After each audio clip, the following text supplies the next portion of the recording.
inside, running to the 40, breaks it to the 50, 8 to the 40, 8 to the 30, to the 20, to the 10, to the 5, touchdown.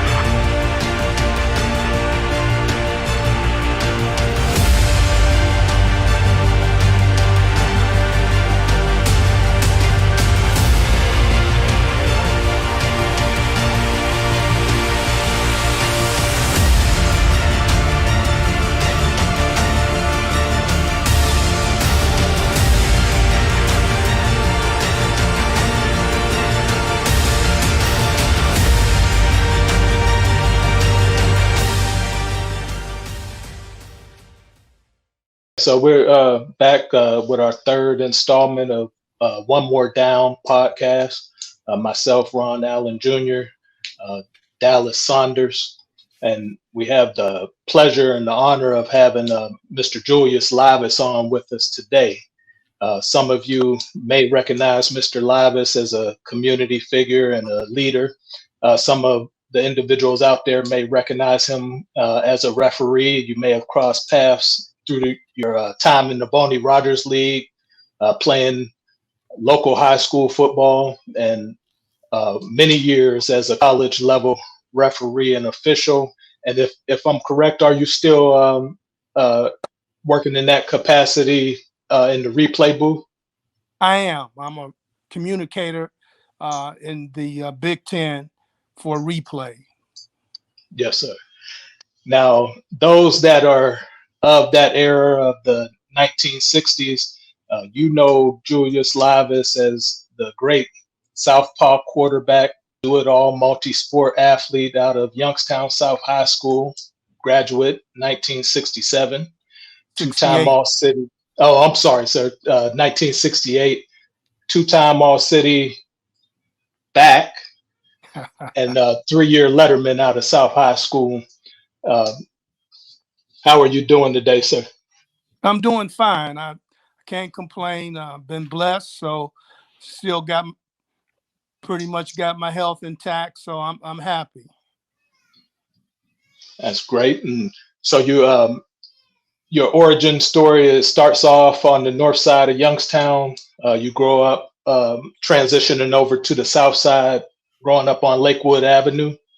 That is correct. Yeah, we moved from the north side off of Federal Street over on Lakewood Avenue when I was in second grade, and I lived on Lakewood for the rest of my youth and all my years while I was in college. And when I graduated from college, I left home, and my mom said I never came back. And if you would, we noticed that you're Julius Livas Jr. Can you acknowledge your parenting and your siblings? Yes. Well, my dad was Senior, Julius Sr. My mom's name was Catherine Livas, and I had a sister named Gwendolyn Livas, a sister named Paulette Livas, a sister named Crystal Livas, and I had a brother named John Livas. I have a brother named John Livas. My one sister's deceased, Crystal. She died about 15 years ago, but the rest of our family, my mom and dad, they both passed away. My mom passed away 2 years ago. My dad passed away about almost 20 years ago. So it's been us. I've been the head of the family. I'm the oldest. So I've been the head of our family since my mom passed, and we still try to get together down on Lakewood. We still have a home down there that we take care of, and we have picnics there, and we have gatherings there with our family. So the house on Lakewood, still the Livas home. And then are you able to speak about your wife, Mrs. Livas, and your two daughters? Yes, I can. I'm blessed. I have a beautiful wife, Sheila, and we've been married 48 years. We have two beautiful daughters. My oldest daughter name is Shalene, and she's a principal in San Antonio, Texas, and my younger daughter name is Julie, and she's married, Julie Harrison.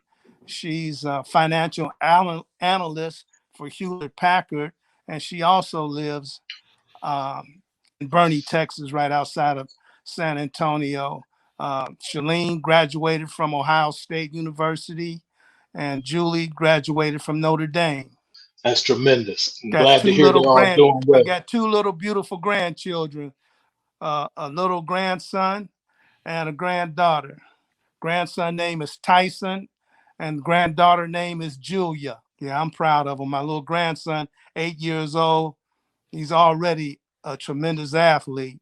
His dad was a good athlete. He played football at Notre Dame and played several years in the NFL for the Philadelphia Eagles and Houston. And my grandson is taking up soccer and basketball. He's and track. He can fly around the track. They have to stop him from running when they have their a little tournament down there. He laps everybody. But I went down there. I had a football game, um, a college game, and he was playing in a midget football game. And it just so happened the weekend that he was playing in the championship, I was off. So my wife and I flew down there to watch him play, and it was one of the best. I told my wife that's the best $1,500 ever spent in my life to go down and watch him play. Getting back to your trajectory growing up on the South Side, you stated that you came to the South Side at around first grade. What school did you go to when you moved over onto Lakewood? I went to U.S. Grant. It was down on Ridge Street on the corner of Ridge and Edward Street, which was about a 5-minute walk from my home. Are you playing youth sports during the elementary age? I did. I started off playing midget football. The first team I went out for was a team called United Excavating, and they had a good team. They had a lot of guys from around my neighborhood, but when I went there, I went with a guy by the name of Mike De Niro. He lived down the street from me, and he was a great football player. He ended up going to Texas A&M and playing football there. His uncle was Red Angelo, who was the coach at that time at Cheney High School. But anyhow, we went out there, he and I, and they told me I was too small to play, so they cut me, and he got to stay. And we both rode our bikes from Lakewood, to Gibson Field, which is quite a ride. But in any event, after I got cut from there, I didn't quit. I went up to Buckeye Elks. They had Mr. Roberts Barbershop on Kenmore. He had a team, and I went up there, and they let me play for them, and that's how I got started. Can you talk about, you mentioned Mike De Niro? That's really a legendary name in the area, and his tragic passing Right. as I think a sophomore, as a very young man, Yeah. at Texas A&M. Can you talk a little bit about what the athletic scene was and just the what was taking place in the city of Youngstown at that time in the 60s? It seems like that was kind of the golden era. 50s, 60s was a golden era of the city series, very competitive, a lot going on. Yeah, it was very competitive because we had more teams. We had Ursuline and Mooney also in the city series back then, along with South, North, East, Rand. We had all those schools in there, and everybody, and Cheney, and we all played one another. Mike and we grew up on the same street on Lakewood, but his uncle, like I said, he was the coach at Cheney, so he ended up moving from the south side to the west side so he could play for his uncle's team, who was Red Angelo, one of the well-known coaches in our area. And from that point on, he ended up going to Texas A&M, and like you mentioned, he was coming home one Christmas and got in a tragic auto accident and was killed. So it was a crushing blow to me. I went to the funeral. I knew his family well. We used to play baseball together. We did a lot of things together. But when we were out on the field, we were fierce competitors against one another. I can recall playing Cheney, and I was quarterback in high school, and I was running on an end run. And when I got to Mike's end, he smashed me. And when I got up, he said, "Don't come around my end anymore." So a couple quarters later, we had another play where I went around his end and I went 88 yards for a touchdown. And when I came back to the huddle, I said, "Where was you at, Mike? I didn't see you." So we had that kind of a relationship. And same thing in basketball. He and I played basketball against each other. The ball was going out of bounds, and he had it. Instead of him bouncing off me, they would get the ball. He smashed me in the face with the ball. So I didn't say anything. My coach said he knew I was going to retaliate, which I did. I hit him with an elbow across his eye, cut his eye. So, that was the kind of relationship that he and I had. We were fierce competitors. We respected one another, but when we got out on the field, it was the best man win. Yeah, that seems to be the that mutual respect, right? That friendship off, but the warrior mentality on. Correct. What one thing that what was your, as you entered South High School, were there some players that you wanted to emulate, or guys that you had looked up to? People that you targeted, like, hey, I want to be like this guy or that guy. Were there people that you looked up to? Well, there were a couple guys at South. A guy named Tom Curry, he played for South. He was a really good player in Midget League, and he was a outstanding linebacker for South. And a couple more guys. Larry Speed was an excellent player there. But when I got to South, I wanted to play quarterback, and a couple of my buddies was telling me, "Man, they're not gonna have any black quarterback at South." I said, "Well, that's what I want to play." So I just defied the odds. I went out for the position, and I was a backup quarterback my sophomore year, and then my senior year, I was a starting quarterback. So, just to put the time period in perspective, and to give some of these younger viewers and those that may not be in the know about football history, football strategy. So during your time, did junior high go to ninth grade at that time? Junior high did go to ninth grade, but we didn't have ninth grade football. We couldn't play football until we became a sophomore at South. We had junior high basketball, but not football. Now, did those organized leagues, Bonnie Rogers League and whatever may have been around during that time period, did they take kids that were 7th, 8th, and 9th graders during that time period? There was another older league. The league I played in was from like 8 years old to 12 years old.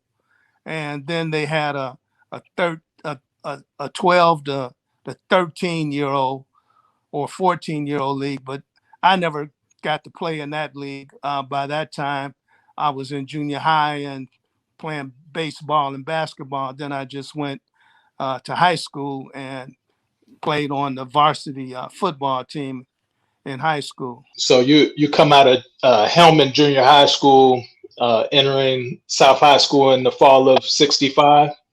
That's correct. And then, so I've always paid attention to history. So at Cheney, where I played, inside the locker room, we had pretty much every all-city pitcher and team lining the locker room from, I think, as early as 1950 on up. And I always remember seeing your picture on there, holding the ball up by the ear. You got the number 60 on in that picture, I believe. That is correct. I've And seen that picture in Cheney's locker room. now that for the modern era, that number 60 may seem a little bit odd or weird for uh, individuals in this era. But at South High, those 60 numbers mean a lot because you're talking about guys like DeWitt Underwood, Buddy Taylor, yourself, Jay Wally Taylor. Cunningham. Yeah, Yes, yeah. sir. It was. We were the only school in the city who had those kinds of numbering system. 60 was the lowest number on our team, and I had that. And we did switch to numbers like other schools, like everyone else had. When I became a senior, my number was number 10, so we were more in line with everybody else as far as our numbering system. But prior to that, I was 60, and Jerry Fields, I believe his number was 62 or 63, but it was a crazy numbering system. But that was South. That's how it went. So becoming a quarterback and making your debut as a sophomore, I read a couple articles out of the Vindicator, and I'm not sure at what point you began being inserted as the quarterback. But as far as I can tell, your coach at that time started getting you ready for what I believe would have been your junior year towards the tail end of your sophomore year. Yeah, I started getting a lot more time at the quarterbacks at slot toward the middle and end of our season. The quarterback in front of me was one of the coach's sons. His name was Jim Beach, and his father was assistant athletic director at our school at the time. So I didn't get a whole lot of playing time in front of him, but toward the end of the year, they started inserting me more and more. And I can recall one of the players on our team. I must have ran a 20 or 30-yard run, and he come back to the huddle and he said, "I didn't know you had that kind of speed." I said, "Well, I didn't know either. I was just running." So after that, they started giving me more time playing, and it worked out. It worked out with me being a quarterback. The guys accepted me at that position, and everything worked out. Now, are you able to recall back that far as to and the reason I'm asking my question is I do a lot of observation and study. I've always been fascinated with the different eras of football. I even watch documentaries and shows of the time where you had the single wing, the Notre Dame box, the full house, the Amos Alonzo Stagg years. So I believe in some of our pre-conversation, you made mention that South was a wing T team during your time. No, we had a full house backfield. We had two running backs, quarterback, and I guess you can call that the wing T. But we ran and we passed. I had a strong arm. I had some excellent receivers. I had Marvin Mack Wilson on one side, and I had Donnie Cram on the other side. Both of them were track guys who could really run. So all I had to do was get the ball out there, and these guys would catch it. So all that was in our favor. But and my running back, like I said, I had Jerry Fields and Paul Johnson, the running backs. The team that I played on in my senior year, I think we had out of the 11 players, we had 9 guys get full scholarships to college. Wow. Yeah, that's impressive. I mean, and that's for me. I guess I kind of delved into the history of the city series by talking to Ron Burtis and kind of picking his brain on those things, and actually talking to Dick Angle, and hearing how competitive and how rigorous that city series was, especially up until I think 69 or 70 when Ursuline and Mooney left. Right. It was probably the premier football league around.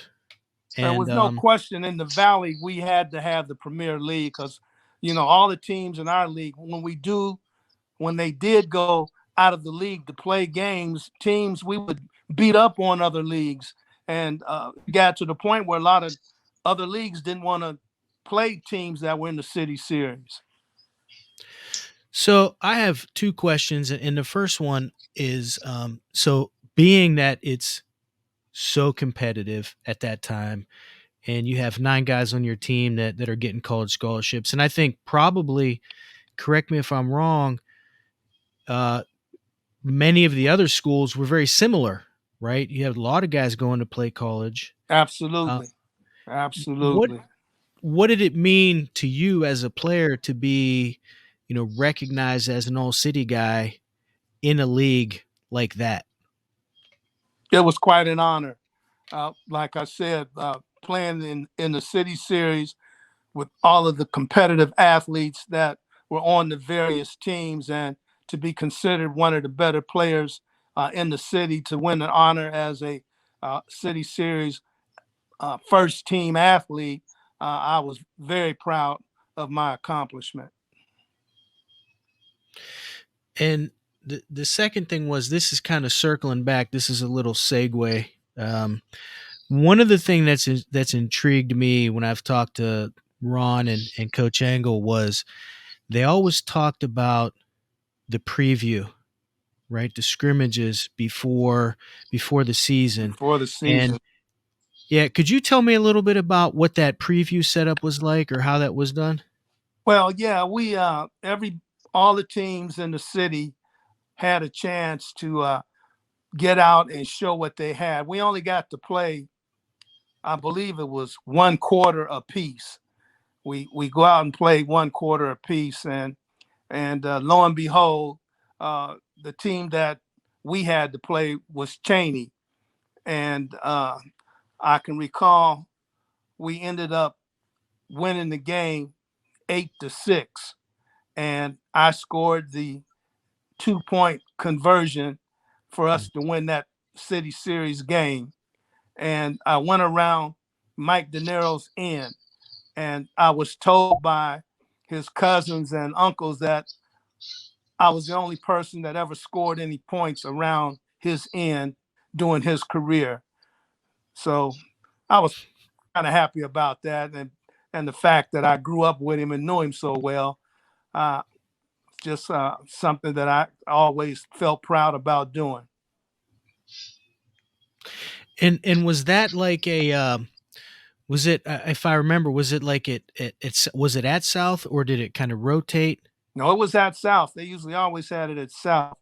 I don't know why we know we either play at South or we play at Rand, but they always had that game at South Stadium, and it'd be packed. It'd be 10,000 people there.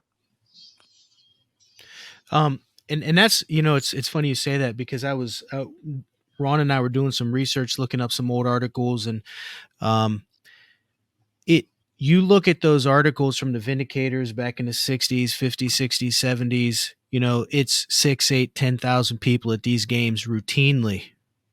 Right. What kind of environment was that like to play in as a high schooler? It was the best.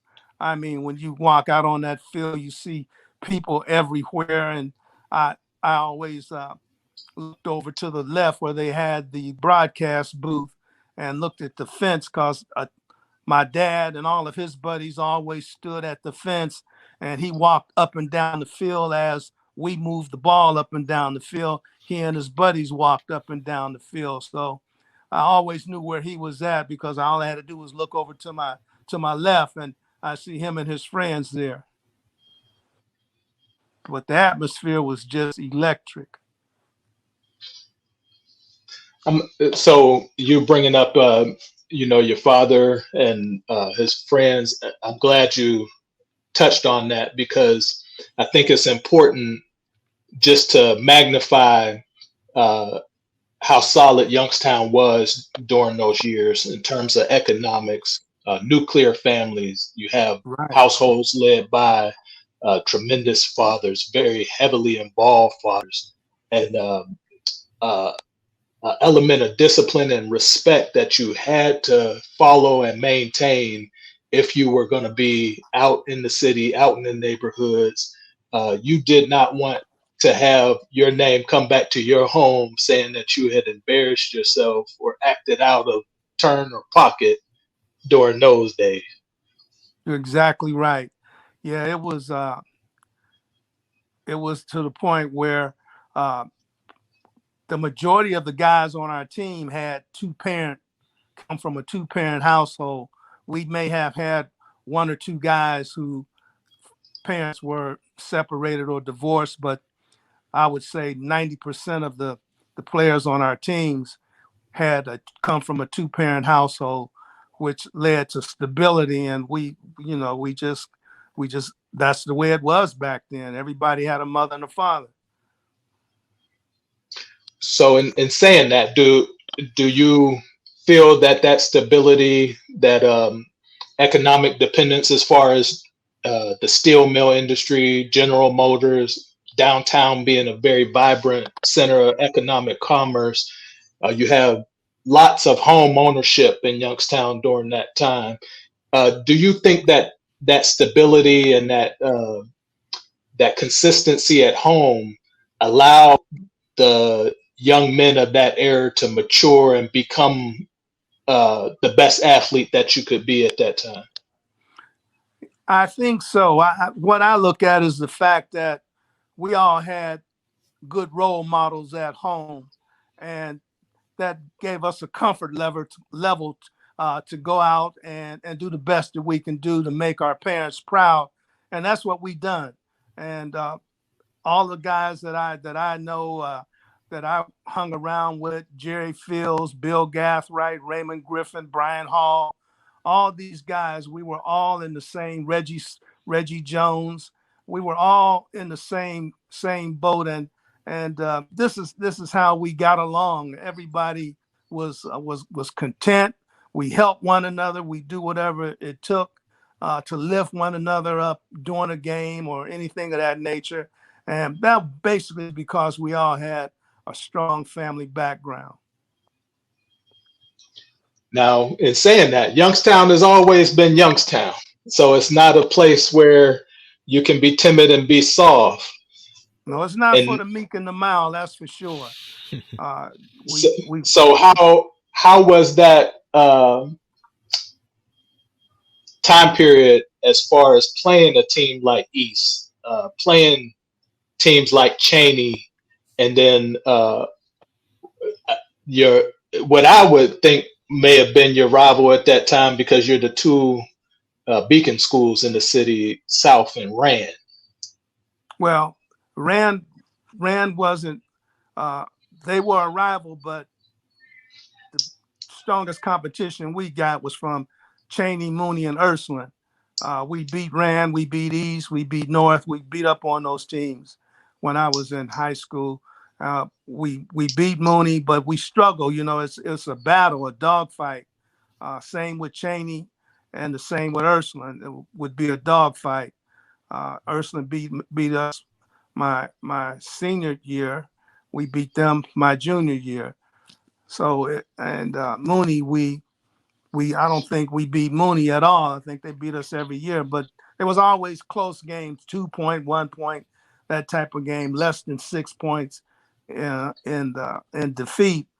But we had some battles with those teams. And during those weeks that you're leading up to those tough games, and knowing that you're gonna go in and have a hard hitting game for 4 quarters, are you crossing paths, or are you closely intertwined with the other young men from those schools? Well, I knew a couple of them. I played baseball also, and a lot of the guys that played on those teams, I may have played against them in baseball, or we played on the same team. I can recall a guy named Bob Souza, played for Mooney. He was a linebacker. He and I used to play Pony League and baseball and Class B baseball, and when we got out on that field, I had an opportunity. We ran the ball 4 times down on the 4-yard line to get in to beat Mooney, and they stopped us every time, and he was the one that was doing it. So it was a dogfight when we played those schools. They respected us and we respected them. And so as you talk about these great games, you talk about the rivalries and the number of guys going to college. You go on to play at Bowling Green. What was the recruiting process like, or how did you decide that was the place for you? Well, I had been recruited by quite a few schools.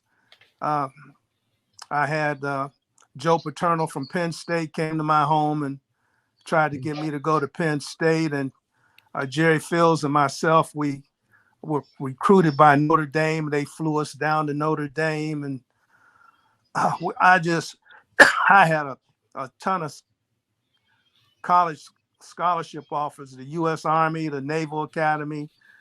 They all wanted me to come. But what happened was I looked at the men that had gone to Bowling Green from South High School, Jay Cunningham, Jamie Rivers, Buddy Orr, Jim Young, and I looked at the success that they had. I didn't get a whole lot of coaching or from my coach to tell me where should I go to further my education and to enhance my athletic career. But Jerry Fields, he was my best friend, and he also got a scholarship to Bowling Green, a full scholarship. So we went down there together.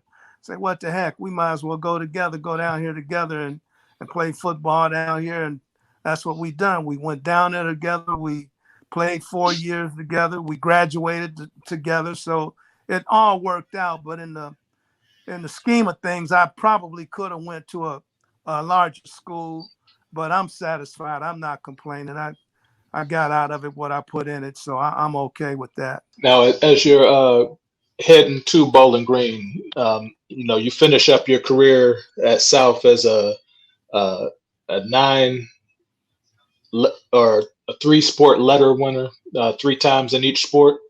That is correct.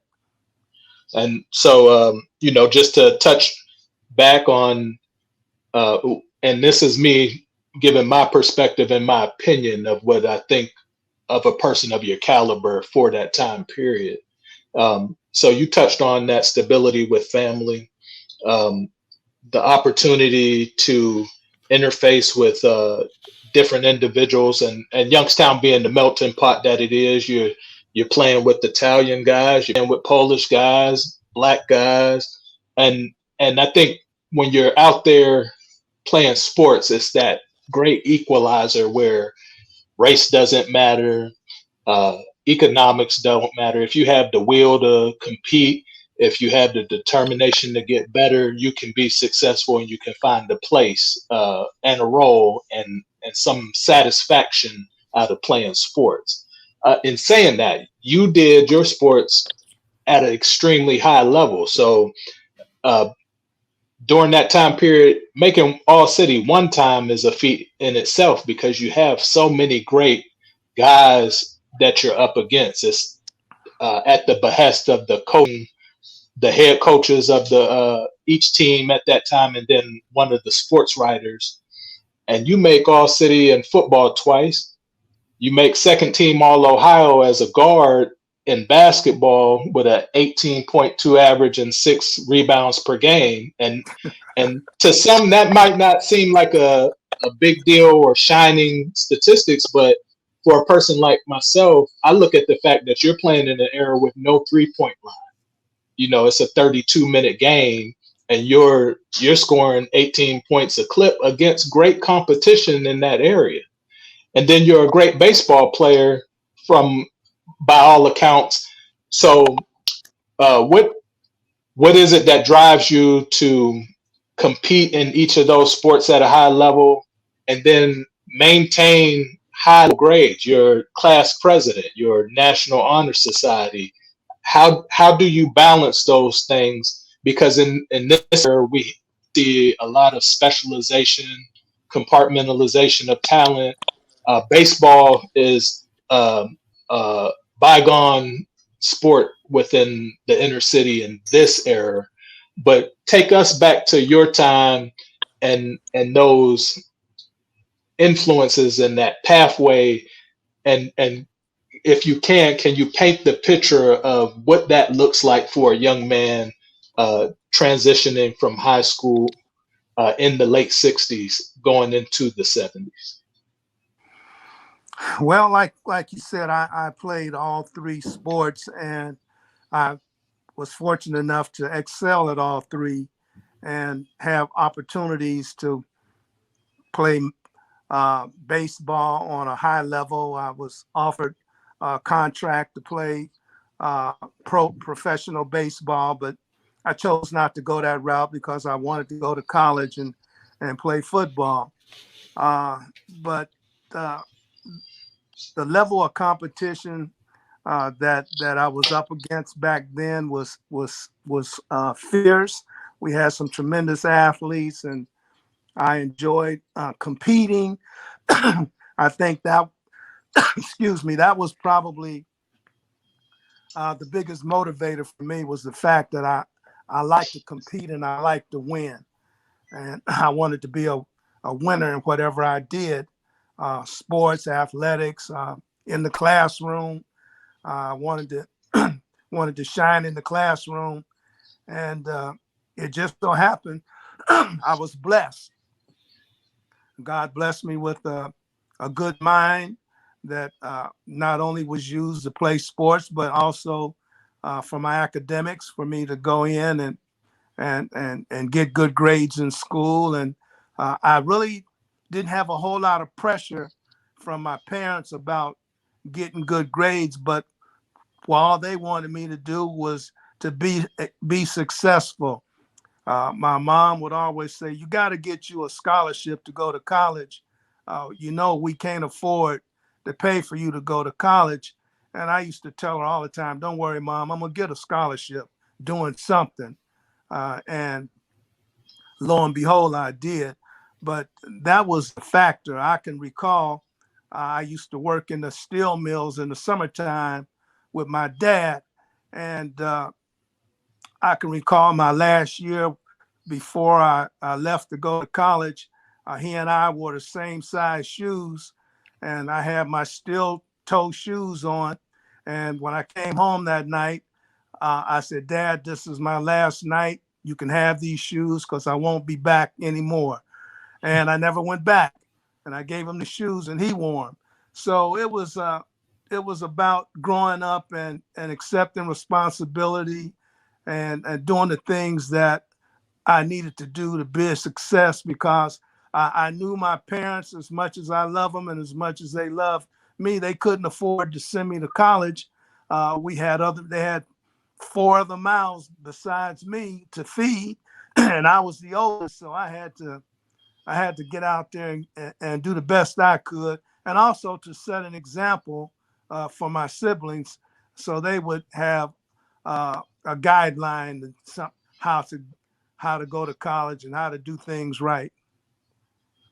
And I tried to do that. And so when you left and went to Bowling Green and had your experience up there, how was that transition, and how did you kind of acclimate to the college life?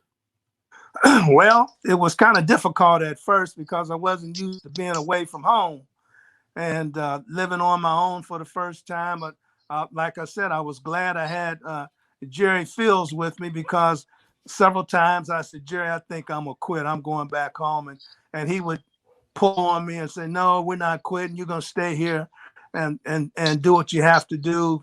And then he get homesick, and I have to do the same thing with him. Tell him we're not quitting. You're not leaving me up here by myself, and those kinds of things. And it was just a transition period that we had to go through. And once we got over the hump after that first year, it was all rock and roll. From there, we were good to go. And so position wise, were you at quarterback, running back? I saw that you had a lot of success in college at as a back. Was there any time at quarterback, or was that how you recruited? Uh, when I went to college, they were going to recruit me as a quarterback, but I told them I did not want to play quarterback any longer. That I wanted to be a running back, so that's where I started off as, and I was a running back for a couple years, and then I switched over to defense and became a defensive back, and that's where I ended up my career as a defensive player. Now, you're leaving high school and entering college during the tail end of Vietnam. Uh, did that impact your teammates, yourselves, your neighbors during that time? Yeah, Vietnam was hot when I graduated from high school. Back then, we had to go down to the draft board and get a number, and if they pull your number, you had to sign up for the draft. So my number was 100, and my best friend's number was 99. Neither one of us got called by the draft board. We both went to college, and I never got a phone call. But my roommate, who was Jerry Fields, they called him the day after we graduated from college. He had to go down to the draft board. And He went down, and fortunately, he failed the physical. Now, here's a football player, can play 4 years of college football, failed a physical. And the reason he failed is because he had an operation on his shoulder. And at that time, they weren't taking you into the armed services if you had major surgery on your arm or knee or something of that nature. So he went down there, and that was it. Signed the papers and was done. He didn't have to go back. So you enter Bowling Green as a running back. I see that you are the leading ground gainer as a freshman, 243 yards. You missed the 1969 season due to a knee injury. That's right. And then you emerge in 1970, your first year of varsity competition. You are the leading ground gainer, 279 yards, 5 touchdowns on 109 attempts. Now, again, history is my background. It's what I graduated and got a degree in, but I've always just been fascinated. My pedigree and background, I just always have loved stories. But beyond just the story, for me, I always have to put the numbers in their proper place based on strategy, philosophy of that time. So what I notice about that time period of football is it's a heavily run-dominated game, but not in the sense where one guy is just the main call. The ball is spread around. It's about clock control, really dominating at the line of scrimmage. And then you're facing 5-man fronts with either 3 linebackers or 2 linebackers, and a defensive back in that time who's not necessarily worried about a pass threat. You may have a safety playing 6-7 yards off of the ball. So how tough do you have to be back at that time and move? Well, you had to really be tough, and you had to have a lot of focus. But like you said, the defense was stacked against you. It was hard to get past that line of scrimmage because they had so many guys up front, six-man front. They have the linebackers up in the hole, so it was hard to get around those guys because we didn't have enough blockers to block them, and it wasn't a whole lot of passing. So it was tough sledding, but we managed. We did all right. Now you have a breakout game against Kent State, 44-0 win, 107 yards, 4 touchdowns. Yeah, that was. How did that feel? Playing in the MAC and getting that type of day against a school that's so close to hometown? Well, it was even more than that for me because my wife was going to college at Kent State at that time. There's the golden piece of That's it. information that I wanted to hear. Yeah, she was sitting up in the stands hollering, and and we was at Bowling Green, and I just had a great day. They kept giving me the ball, and I kept going in the end zone. So I think that record still holds up there. Last time I was there, I still saw my name up on the wall for scoring 4 touchdowns in the one game. So I was pretty proud of that, especially with her being sitting up in the stand. Now, you know, looking, and not that statistics are everything because they only tell a part and a piece of the story, but I noticed that,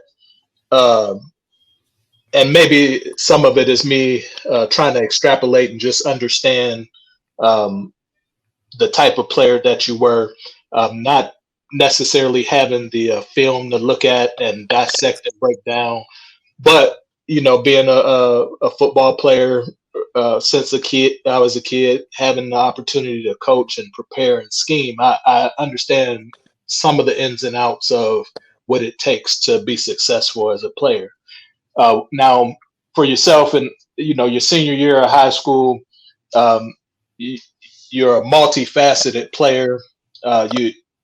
You passed for 598 yards. You They credit you for 183 yards rushing, but I think that has to be understood in the context that the quarterback position gets charged for what would be sacks or tackles for loss in the passing game, and it counts positively against your rushing total.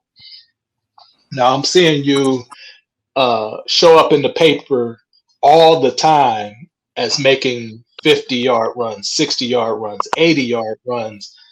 You are returning punts, if I'm correct, as well.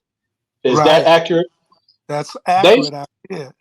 they I think I say had that you had 5 punt returns for 219 yards with 4 scores and 2 of them being called back. Is that correct? that is correct. We had a great punt return scheme, and we had myself and Donnie Cram, and we run a fake. I'd run across, fake the ball, either hand it to him, and they set up a wall along the sideline, and all we had to do was make it to the wall. If you make it to the wall, you're gonna score a touchdown, as we had those guys lined up, knocking guys down, and we both had speed, and there was no one that was going to catch us once we got to the wall. Mr. Livas, that's like a 43-yard average off turn. Yeah, they quit punting the ball to Donnie and myself. They kicked the ball out of bounds. It might have been even higher than that if we could have got more chances, but they would kick the ball out of bounds. I ran one punt back against Rand 90 yards. Wow. Yeah, that's Devin Hester before Devin Hester, right? That's Oh, yeah. unbelievable. Yeah. Yeah. Randy Dotson was one of the players for Rand back then. He was one of their star players. So, Ron, I don't know if you have anything else you want to hit on Bowling Green, but I had some kind of other questions leading up after. Did you want to hit anything else on BG or? Um, uh, just in capping off your college experience, and just to kind of go back and put these things in perspective, you're emerging through your youth and entering young adulthood, during turbulent times.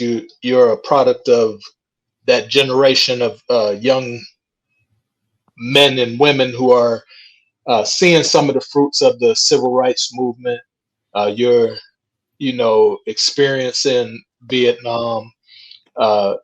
You are coming of age in a time where acknowledgement of your pride and race and Black Power and James Brown, you know, how is that for you as an athlete? You know, where you grow up in an area where a lot of the coaching is led by hard, chiseled, grizzled World War II veterans and possibly World War I veterans, and you have these hard, um, structure-led homes by these men who are pulling and working in the steel mill all day, and then you're uh, have to be concerned with some of the political landscape of the time period with war going on and not knowing if there's an end in sight, if you're going to be called to go and serve. You may have even known some that did not make it back. You know, how do you maintain your focus? Um, how does that impact how you approach and play the game of football and baseball and basketball? And were you able to fully enjoy your college years? I was able to enjoy my years in college, but there was a lot of turmoil. There were, like I said, Vietnam was hot. I had a lot of friends, guys I was in college with, numbers got chosen. They quit school immediately because they knew they were going to be drafted. I come home, and a lot of my buddies that I grew up with, they had to go uh, to war, and it was just a hectic time. There were riots, Martin Luther King, and all things that was happening. I can recall riots on the South Side where I lived at. I can recall Army tanks rolling up and down the street that I lived on Lakewood. It was just a tumultuous time to be growing up in Youngstown. And I imagine it was like that everywhere, but I can only speak on what I know. And I know that things were rough. Um, Riots, we had riots going on back then. I can recall being in high school when they assassinated uh, Martin Luther King. The kids in our school just went berserk. And the principal came up to me and said, Julius, can you do something to stop them? I told him there's nothing that I could do. I have a lot of influence, but I can't influence anything that's going on right now with the assassination of Dr. King. So what he did is he let school be out immediately. He said, well, at least try to monitor these kids and help them get out to school without tearing down the school. Because at that time, there were a bunch of white people that went to South when I was a senior, and they came to school. The city had city buses that lined up in front of South and picked them up to take them home. So a lot of them were getting jumped on right out in front of the school. And it was just a terrible situation. But uh, like I said, I told the principal, his name was Mr. Hunter, I said, there is nothing that I could do. I don't have any influence at all over what's going to happen here. And I'm sorry, just to wrap that up. So, you know, do those things shape you and impact you in terms of uh, your focus and the direction that you want to go? Having that opportunity to go and seek a college degree, play college sports at a high level, and just prepare for that next phase of life. I think it might have made me a little stronger, made me understand my blackness more, because even in college, um, we had issues. We had issues on our team with blacks and the whites, and we formed this Black Athlete Coalition, which I was a part of, and we had a set of bylaws that we presented to the coach, and there were things like he didn't want us to have afros, and we were going to wear our afro, and there was other stipulations that he had. He was stacking all of the black players at the same position, and we told him that we need to be spread out. We can play other positions besides running back and linebacker. We could put us at end, split end, all those kinds of things that we felt was unjust. Anything that we felt was unjust, we had it written down, and we brought it forward. And it wasn't just people at my school. I remember taking a ride up to Michigan State and getting with them and their group, and we formed this coalition between several Toledo University, Bowling Green University, Michigan State. We formed a coalition of the black athletes, and they all presented the same thing to their schools about the inequity of how the black athlete felt they were being treated and not getting a fair opportunity to perform on the field, which would make us equal to the whites. It sounds like all throughout your career, playing as a young man, as a high school player, as a college athlete, and even into your professional career, it sounds like you've always had that leadership role. Kind of taking that stand as a college athlete on scholarship. That's really stepping out there. Well, that's I taking did. a personal risk. Absolutely was stepping out, and I had a pro scout come to me. Me and Jerry Fields both. We were sitting in the cafeteria, and this guy come in the cafeteria, and he was saying something about the coach said that Livas wanted to be a locker room lawyer, and Fields wanted to be something. I can't recall exactly what he said Jerry wanted to be. And we told the guy, I'm Livas and that's Fields. He didn't know he was talking to us. He was looking for us, but he didn't know we were the ones he was sitting there talking to. But that's what our coach had said about us. So, he wasn't trying to help us take the next step. That's for sure. I was going to ask you how that kind of played out and how that worked out in regards to what you were advocating for. Well, it helped as far as the blacks on the team, how things were changed for them. But for Jerry and I, it didn't help us at all as far as furthering our careers. If we had chose to want to go to the next level in the NFL, it didn't help us at all because at that time we were marked. Isn't it? Yeah, and I think you look at today's situation. I think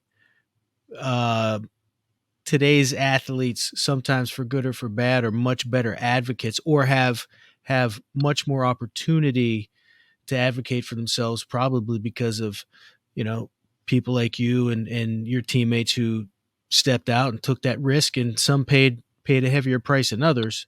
But it's definitely changed. Maybe not where it needs to be, but it's changed from that standpoint, maybe. Oh, absolutely. It has changed. And I can see the change because I'm still involved in college athletics with my officiating and being a replay official. I get a chance to talk to a lot of these guys and to see how things are now, much different than when I was in college playing football. But that's the involvement. That's what we want to see. We want to see change for the better, and I can say that I see change for the better for the black athlete, but there's still a ways to go. I'm very curious and interested. You were a referee when I was playing Pee Wee football down in the Bonnie Rogers League. I have vivid memories of you and Mr. Blockson always being available on those Saturdays during my time. I remember seeing you at YSU when I was a player at Cheney. I turned around. I'm for the two plays that I got playing against the University of Buffalo, and lo and behold, who do I see? I see Julius Livas, and as I remarked to you the other night, it's like every time that I turned around in a football game, my whole career, at some point, I would see Mr. Livas, who, for me, you've always been a figure that I was always taught to respect, even prior to knowing your um, athletic acumen, your academic achievement, and then the heights that you've been able to achieve and expand as a football official. So one of the curiosities for me with that is, for myself, and I think Dallas and I have kind of talked about um, your post-playing career as an athlete. If you've done it for a long time, you have that transition point where you don't know how to fulfill that need for competition. And my question and my curiosity is does being official, is it geared more towards being a part of the game from a competitor in, or does it appeal more to your higher level thinking as a scholar, a leader, and a businessman, the cerebral side? Because I don't know what it's like to officiate and have to be uh, for lack of a better word, a keeper of control for a contest. Well, I think in my situation, having been an athlete and played, and now on the other side, being an official, it kind of helped me be able to stay level headed and not blow up. And what I mean by that is I experienced all of the things that is going on out on that field. So when I was on the field as an official, coaches hollering at me and all those kinds of things, I took it with a grain of salt and just continued. I never threw a flag on a coach in my entire career in college as an official. And I always used to say the reason that there were times when I should have, but I understood where they were coming from because I was there as a player and I know the stress and strain that they were under. So I always talk the coach out of a flag. Say, Coach, if you continue, I'm gonna have to hit you with this one for 15. And this is not the time of the game where you want a 15-yard penalty. And they'll say, okay, Julius, okay, thanks. Those kind. And my counterparts, some of them had never played college sports or football at all. And they were out there when the coach jump up in their face or anything of that nature. First thing you see a flag for 15. When on my side of the field, I tried to avoid all of that, and I did. But like I said, each person is built different, and all I know is my experiences as a player certainly put me in a position to better understand where a coach be coming from and the pressure that's on them to win comes from. And I was able to stay away from the flag on a coach. And I pride myself in that. Yeah, and that was one of the questions that I was really intrigued by, and you kind of hit on it. Not only a player, but really a great player playing at the college level. Um, in the conversation for going to the professional level, do you? And you mentioned a story earlier about Mike De Niro, right? Kind of the give and take. He gives you a little bit, you're making sure you give it back. Um, how do you navigate all that and still have that mind of a referee in the flow of the game? Well, like I said earlier, I think it's the having been there and done that. I think that prepared me for whatever came down the road. It wasn't like it was something new. It was something that I had seen before, and I knew how to react and how to handle that situation. Um, one of the things that I was thinking about as we were kind of getting ready for this conversation was, the game of football has changed so much, and you've seen it as a player and um, as a referee. Like, how much preparation does it goes into a game for you leading into a big week, Big Ten official, ACC? Now you're doing the booth. Do you guys kind of prepare? Do you watch film? What do you We do do to? we do it all. We watch film. We take tests every week. Every week we have a quiz that we have to take, and before the season we take 100-word question tests. They send us all kinds of films to watch. The biggest thing, as you probably know, is targeting. That's the biggest Mhm. thing that we deal with now, and you want to make sure you get that call right, because we put a guy out, he's out for the rest of the game and the first half of the next game. So that's something that you don't want to make a mistake on. So we have all kinds of clinics that we have to go to, and uh, learning sessions that we have over Zoom and on our phones and on our tablets. So it's a constant learning process that we go through, so we can stay on top of things and have the right mind frame for the situations that come up in a game. Now, is that just from a um, rule standpoint, or is that from they talk about RPOs nowadays, right? Maybe you're going to see like a unbalanced line, the cat. Do you guys also do some work on the uniqueness of what coaches are putting on the field as well? Absolutely. Yeah, we study formations, we study unbalance, we do all of that. You have to, because the game is so fast and so quick. If you don't know what you're looking at, you'll get caught up in something that happened and you'll miss it.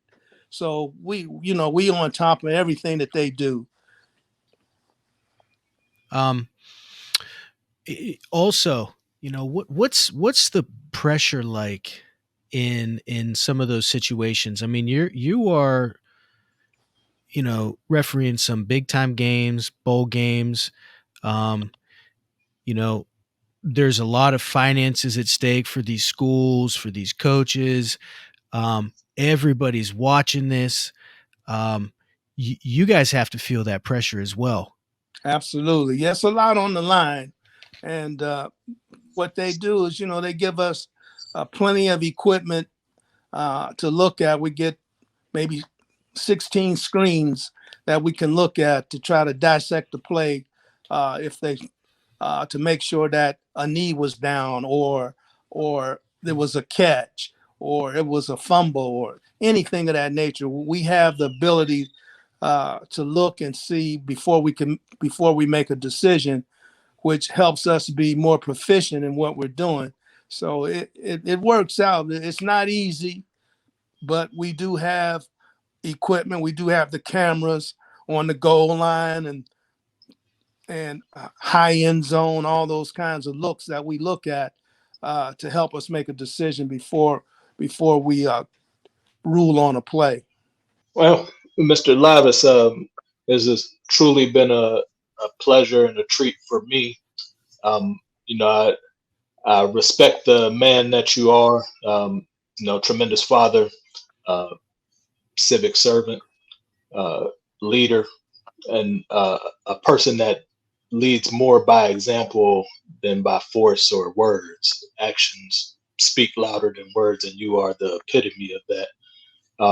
My question to you is, if you had one more down, which I guess as a referee, you get that often, but for yourself, if you had one more down to get out there on that field, and put a helmet on, uh, in the prime of your life, what would that scenario be for you? Where would it be? Who would you have with you going to battle? Set it up for us. Wow. If I had one more down, it would probably be in college. and I would want to be with my road dog Jerry Fields, because he had my back in college and I had his, and we would probably be trying to beat Toledo University. When we were in college, Toledo went undefeated for like 48 games, and we never beat them. The And one great of my Chuck good, Ely. pardon me, I said the great Chuck Ely. he was one of my best friends. We're in the same fraternity. We pledged together and everything. But while we were in college, all 4 years, they beat us every single year. So that would be something that I'd want to do. Jerry and I beat Chuck Ely one time. That's tremendous. It's been such a pleasure, getting to spend this time with you and relive those glory moments, glory days. Prior to our talk, I know that you're not a person who would ever really toot his own horn, but I'm glad that I could be a person to put the horn out there for you to blow just for another moment. Well, I you really did. appreciate it. You definitely did that, because this is not a conversation that I have every day, but you brought it out of me. I just wanted to reiterate what Ron said, and just I just really appreciate the opportunity to just talk to someone who's been a leader and done a lot of great things. So it was my pleasure to get to sit and have this conversation with you. So I appreciate it. Okay, and I thank you guys for considering me as one of the persons that you want to spend some time with. And it's been fun for me also. You made me do some thinking on thoughts that I thought were gone forever. So I appreciate that.